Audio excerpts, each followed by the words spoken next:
Nobody tells you how weird your 20s can feel, especially when we've been told that we have to have everything figured out, and really we are just starting to become adults. Equal parts of figuring it out while pretending that I had it all together, crying in the car, glowing up, falling apart, healing, and then repeating the whole cycle again. Welcome back to Evolving with Amy, a place for growth, self-discovery, and becoming the best version of yourself. This video is for the version of you who's either in it or still unpacking what the heck those years were all about. The truth is, I wish at that age someone would have told me that I didn't have to have everything figured out. Instead of pushing me to have it all together, walk me through the path of being okay if it wasn't perfect. I used to think that before I could rest, I had to earn that rest by working overtime and being productive. Like I needed to suffer enough to deserve the peace that I so wanted. I thought rest was a reward instead of a right. But let me be the one to tell you, if no one in your life has, burning out isn't a flex. And rest, it's where your clarity, creativity, and confidence recharge. You don't have to be in survival mode to be worthy of softness. My 20s were confusing, they were chaotic, they were magical, but they were also messy all at once. There's a lot of pressure that a lot of us feel in our 20s when it comes to our career, our identity, love, our future. But thankfully for me now at 31 years old, I look back at my 20s and I look back at the person that I was then. And instead of shame, I look at all of the lessons and the softness that I've learned through living such chaotic years. So I want you guys to look at this video as a reflection, especially if this is where you find yourself, rather than regret, rather than what you could have done then to live a different life now. Because guess what? We don't have then, we have now. And if today you're becoming aware of things that you can change, then you can choose to change them today and moving forward so that your future can look different. A belief that I grew up with was that I had to be productive and I had to get things done in order to deserve rest. Now as an adult, I know that it is my birthright. It is my birthright to rest. And in order to be recharged and come back refreshed to continue to do and follow my dreams, I need the rest. And if I don't give myself the rest, my body will yell for it by becoming sick. There is no reward for suffering. And unfortunately, in the society that we live in, we've been pushed to burnout. But burnout is not a flex. Feeling tired every day because you stayed up so late to be productive or to figure out what you thought needed to be done in that moment, it's not loving yourself enough to give yourself the rest that you need so that you can come back better the day after. Burnout has been glamorized so much in our society that productivity has become our identity. Like if I'm not productive, then I'm not good enough. If I'm not productive, then I don't deserve to rest. If I'm not productive, then I don't deserve the good things in life. Rest is necessary and not indulgent. And what I realized is that rest should also be a part of your to-do list if you are the type of person that makes a to-do list for your day. If today your to-do list looks like get up at 6, get ready for work, pack lunch, go to work, go to the gym, spend time with my kids, cook for my family, and whatever else, there should be a little box in between, somewhere at whatever time you prefer, that says rest. Because even if it's just taking 5 intentional minutes to be by yourself and breathe it out, just that alone will allow you to show up for yourself and for others in a much better way. I encourage you guys to stop glorifying exhaustion. You being tired is also not a flex. And I get it, there's different seasons that we're all in. Maybe you are in a season where you're more tired because you have a lot more on your plate than other people. I understand that. And you understand that that's also just a season. I'm talking to the people that even after our 20s don't believe that we should rest because there's not enough of anything in our lives. And unless we continue to work and unless we continue to be tired and be productive, then nothing good is going to happen in our lives. Now, before I continue with the rest of the points, I totally forgot to mention that as you can tell, there's absolutely no bed in here. And my background looks a little bit different. If you haven't kept up in my personal channel, I actually just released the vlog of me moving out. I moved into my new place and thankfully here I have an extra room that eventually will become my content room. And so right now, There's a blank canvas, literally, and eventually it'll become something, but I love the lighting that I have here, and so we're just gonna go with this. If you guys have any ideas, make sure to drop them down below in the comments. We'll continue to point number 2. Love shouldn't feel like confusion. There's so many fairy tales and there's so many stories that we're told to believe, and we grow up thinking that our stories are going to be like the Cinderella princess or like Snow White or like whatever princess or whatever story you believe in, whatever movie you watched growing up thinking that your life was going to be like. For those of us that experienced our first love and thinking that butterflies was what we were supposed to feel when we felt love, and in reality growing up to realize that those butterflies were just anxiety. Our bodies were going through so much anxiety because we felt so confused. We didn't know what was happening, and we thought, because the only example that we had was the one of our parents, which for a lot of us wasn't the best example, but we really thought butterflies were love. And then I learned that my nervous system, when it was feeling that, was trying to tell me that something was up. The fact that we normalized emotional roller coasters, that was absolutely crazy to me. And of course, here I'm talking about in romantic relationships. Why should we be on a roller coaster with our partner? Real love is supposed to feel steady and safe, not like a roller coaster. It's also not supposed to be dramatic or unclear. If you're constantly anxious in a relationship, waiting for a text back, walking on eggshells, or trying to decode mixed signals, you're not in love. You're literally in a trauma response. I used to confuse intensity with intimacy. But like I said, real love is steady and it's clear. It doesn't leave you guessing or spinning. And if you're asking, do they even like me? They probably don't like you enough. Regardless of the age that you're in, even if you're not in your 20s anymore and you're now in your 30s, questioning yourself about your romantic relationships as well, I encourage you to stop mistaking chaos for passion. The chaos in that relationship is not passion. It's not love. When I was younger, I used to think that there was all these rules that I had to follow in order to meet the right person and in order for us to fall in love and be together forever. And a lot of those rules unfortunately meant that I was allowing people to cross boundaries, and I was allowing people to disrespect me in ways that I found disrespectful and that made me feel unsafe. And I'm not even talking about as far as any sort of abuse. I'm literally just talking about the fact that I didn't feel safe in the relationship because there was something that I was questioning. There was something in my gut feeling that was telling me that maybe this person wasn't the right one. Maybe this person is not ready or is not in the place that I'm in emotionally and ready to commit themselves, or even ready for what I was ready for at the time. There were times where I would go months without talking to someone and they would come back, and every time I would see them, my body would go into trauma response. My body would start shaking and my body would react. And when I was younger, I used to think that that was what love felt like. But it wasn't until I worked through it in therapy that I realized that my body was trying to warn me and trying to get away from this person. That the way that my body was reacting was because I felt unsafe, not because I felt loved by this person. It's funny because I go back and I think about this, and I hadn't thought about it in so long up until today when we're talking about this. And I look back at that Amy and I'm like, man, like, we made it, you know, like we are here today.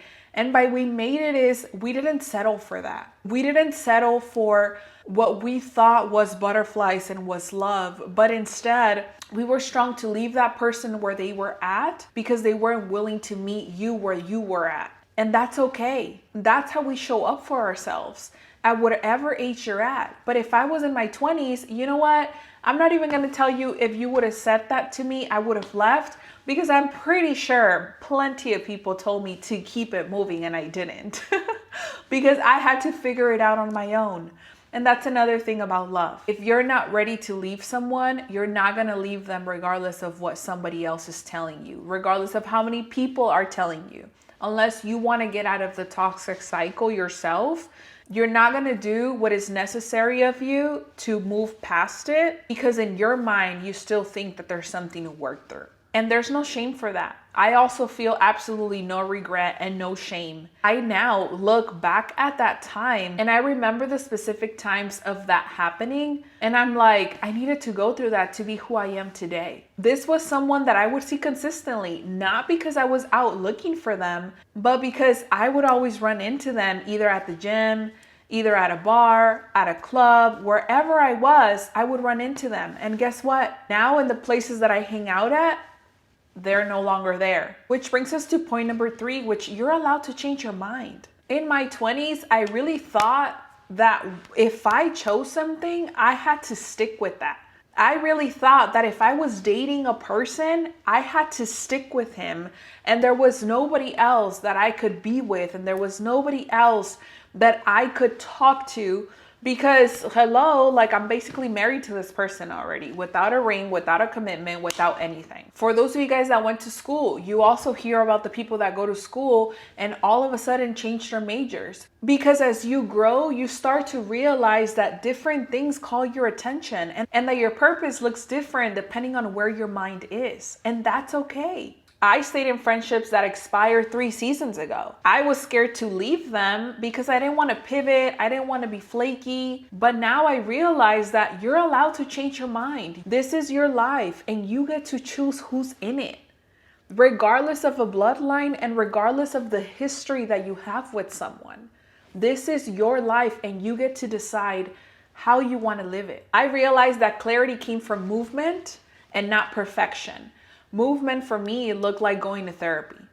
And not just going to therapy, but working through therapy. I don't know if you ever thought of this, and I don't know why somebody would go as far as going to therapy and lying to their therapist, but there are so many people that will go to therapy just to say they're in therapy. And thankfully for me, the 3.5 years that I went to therapy, I was so honest and I was so raw because I really wanted something to change in my life that I was transparent.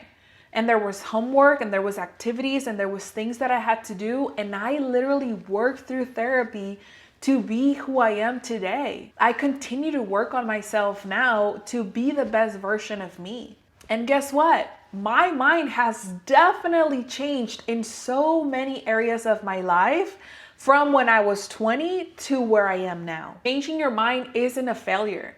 It's alignment. And that's what I've been looking for. Aligning with the right people, with the right jobs, with the right environment, with the right energy. Alignment, alignment, alignment.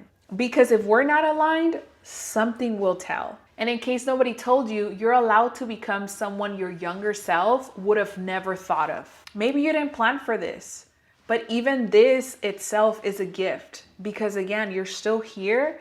And there's still something you can do as long as you're willing to move. As kids, we're taught by our parents not to be selfish and to share because sharing is caring. And yes, sharing is caring. However, we're also taught to be the nice girl. We're also taught to be nice, not kind. We're taught to be nice and to do as others want us to do, even if it feels uncomfortable for us. We're taught to be the agreeable one, even if we don't agree with what's happening. Maybe everybody wants Chinese takeout and you're craving pizza. And yet you have to agree with what everybody wants just to be nice. Unfortunately, growing up like that from childhood, you learn in your teenage years and then your 20s and then your 30s and then in your life to continue to be the person that everyone steps on, or to continue to be the person that's the agreeable and nice one because you're not speaking up for yourself. Because you're the peacemaker. And what you're doing is you're continuing to shrink yourself to keep the peace outside that creates a war inside of you. I want this to be a reminder to you that your peace is not selfish.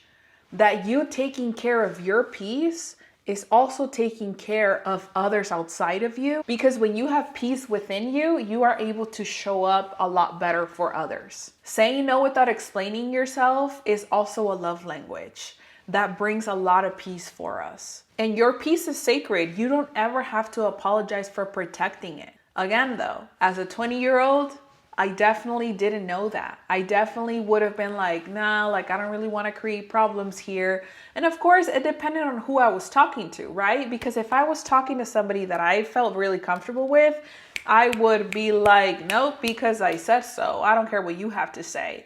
But if it was somebody else that I was trying to like be okay with, if you will, then I would definitely go into people pleasing mode. As a 20-year-old, I thought that being chosen was the goal. I thought that I didn't have a say on what I wanted to do, who I wanted to be with, and what I wanted my life to look like. I thought that it would have to depend on somebody else to choose for me so that I could be happy.